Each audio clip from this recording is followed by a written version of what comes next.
특검과 관련한 정의당의 입장을 말씀드리겠습니다. 먼저 50억 클럽 뇌물사건 특검입니다. 실질적인 논의 없이 정치적 공방으로 요지부동이던 50억 클럽 뇌물사건 특검의 물꼬가 어제 국민의힘 더불어민주당 원내대표와의 회동이었습니다. 정의당은 이번 특권의 후보 추천권을 50억 클럽 연루 집단인 양당을 제외한 비교섭단체 정당이 행사해야 한다는 것을 핵심 원칙으로 제시했습니다. 이 원칙은 특검에 대한 사법적, 정치적 굴레를 끊음과 함께 국민적 신뢰를 담보하기 위한 최저 기준선입니다. 특검 제1의 원칙은 50억 클럽 뇌물사건에 대한 국민적 불신과 공분을 해소하는 것입니다.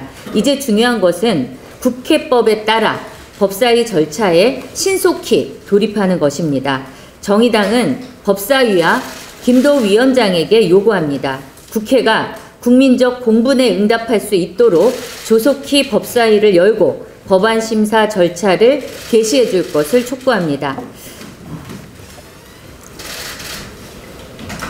정의당은 도이치모터스 주가 조작 사건을 원포인트로 한 김건희 특검법 발의에 착수하겠습니다. 저와 의원단은 어제 김건희 여사에 대한 즉각적인 소환 조사를 촉구하고자 대검찰청을 항의 방문했습니다. 어제 자리에서 정의당이 확인한 것은 살아있는 검찰이 아닌 용산지검으로 쪼그라든 죽은 검찰이었습니다. 검찰이 김건희 여사 소환을 요구했지만 김 여사가 소환에 불응한 것인지도 모른다던 검찰은 수사 지휘권이 없다는 어처구니 없는 말만 앵무새처럼 반복했습니다. 법무부의 수사 지휘권 발동에 저항하던 결기 있는 검찰은 어디로 간 겁니까? 수사 지휘권은 핑계이고 용산 대통령실 법무부로부터 수사 지휘를 받고 있다는 게 솔직한 답변이 아닌지 이러다 권력이 검찰에 넘어갔다는 말까지 나올 판입니다. 김건희 여사 도이치모터스 주가 조작 사건 더는 검찰에 맡겨둘 수 없습니다. 정의당은 정의당의 법안을 발의하겠습니다. 주말 사이에 론스타 먹튀 사건의 핵심 인물로 꼽히던 스티븐 리 론스타 코리아 전 지사장이 미국에서 검거되었다는 소식이 전해졌습니다. 한국 검찰이 미국에 범죄인 인도를 청구한 지 17년 만의 일입니다. 이 씨는 론스타가 외환은행을 헐값에 매입했다가 비싼 값에 되팔아 거액의 차익을 남기는 일련의 과정에서 우리 정부의 정책 담당자들과 금융권 인사들을 접촉하며 먹튀의 실체를 논의했던 핵심 인물로 알려졌습니다. 빠르게 국내로 송환하여 17년간 중단되었던 사건의 수사를 재개하고 사건의 진위를 철저히 가려내야 할 것입니다. 또한 이 씨를 체포하지 못하면서 론스타 펀드의 존 그레이켄 회장과 앨리스 쇼트 부회장 그리고 김속동 전 금융위원장 등 함께 기소 중지 혹은 참고인 중지되었던 관련자들에 대해서도 전면적인 수사와 재판이 이루어져야 할 것입니다. 2006년 당시 수사의 낌새를 감지하고 미리 미국으로 도피했던 스티븐 리를 체포하지 못하면서 검찰 수사는 사실상 완전히 중단됐고 작년 8월 론스타와의 최종 중재 판정에서 우리 정부가 3천억 원을 배상하라는 패소 판결을 받는 기막힌 상황까지 와 있습니다. 정부와 검찰은 지금까지 늑장 대응과 무능으로 일관하며 사건을 고의로 방조하는 것 아니냐는 의심까지 받아왔습니다. 이러한 우려를 불식하기 위해서라도 신속하고 철저하게 수사를 해야 합니다. 론스타 사태의 책임을 끝까지 가려내고 대한민국 역사의 오점을 바로잡는 계기가 되기를 바라겠습니다. 이상입니다. 과로사 조장하는 근로시간제도 개혁안을 비탄합니다.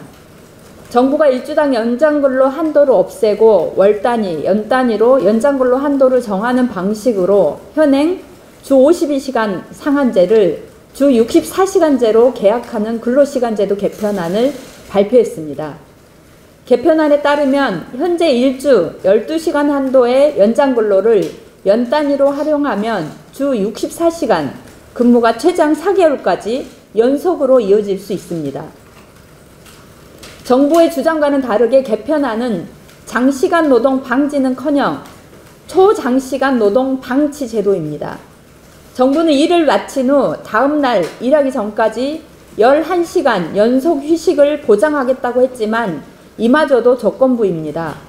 사업주가 11시간 연속 휴식 또는 일주 64시간 상한 준수 중 하나를 선택할 수 있는데 11시간 연속 휴식은 주 69시간 근무의 경우에 적용이 됩니다.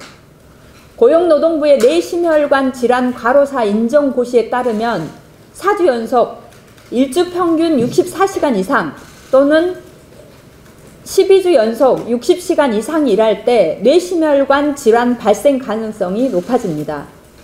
국책연구원인 보건사회연구원도 주 35에서 40시간 노동에 비해 주 55시간 장시간 노동은 관상동맥 질환 발생률을 1.13배, 뇌졸중 위험을 1.33배 높이고 우울감 수준을 높여 정신질환에도 영향을 미친다고 밝히고 있습니다.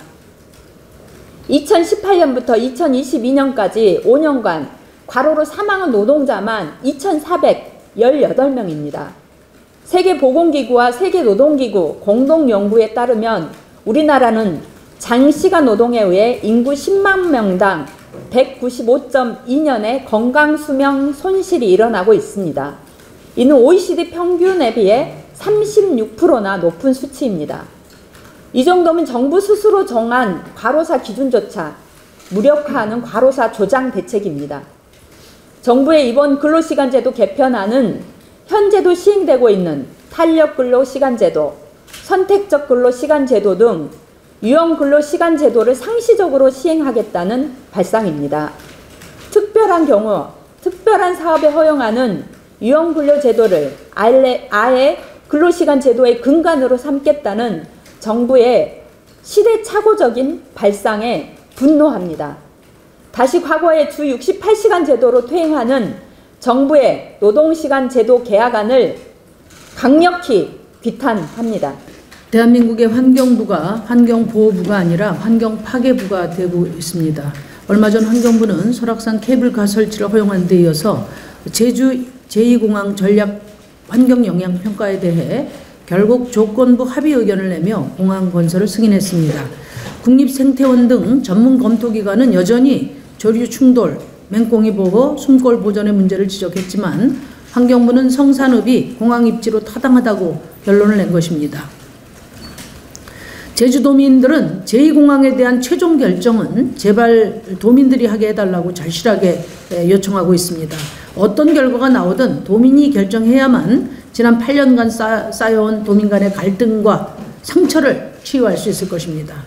이미 지난 2021년 국토부가 제주도민의 의견을 존중하겠다고 해서 여론조사를 실시했고 그때 도민들의 확고한 반대 의사가 확인됐지만 당시 원희룡 제주도지사는 이를 인정하지 않았습니다. 만약 그때 도민 뜻대로 처리했다면 수많은 갈등과 혼란, 사회적 비용이 줄어들었을 것입니다. 제주특별법에 의해 다음 단계인 환경영향평가부터는 제주도와 국토부가 협의를 하게 됩니다. 그리고 주민투표법 제8조에 의해서 국책사업 등을 실시할 경우에 주민들은 지자체장에게 주민투표를 요구할 수 있습니다. 오영훈 제주도지사와 제주도의회 그리고 원희룡 국토부 장관에게 강력히 촉구합니다. 제주도민들의 요구대로 주민투표로 제2공항 건설을 최종 결정하기 바랍니다. 특히 원희룡 장관은 도지사 시절 주민들을 무시했던 오판을 이번 기회에 바로잡아 결자 해제하기 바랍니다. 제주도는 특별자치도입니다. 제주도는 특별자치도이고 그 주인은 제주도민입니다. 제2공항은 제주도민의 삶에 중대한 영향을 미칩니다. 제2공항 건설의 최종 결정권은 제주도민에게 있음을 잊지 말기 바랍니다.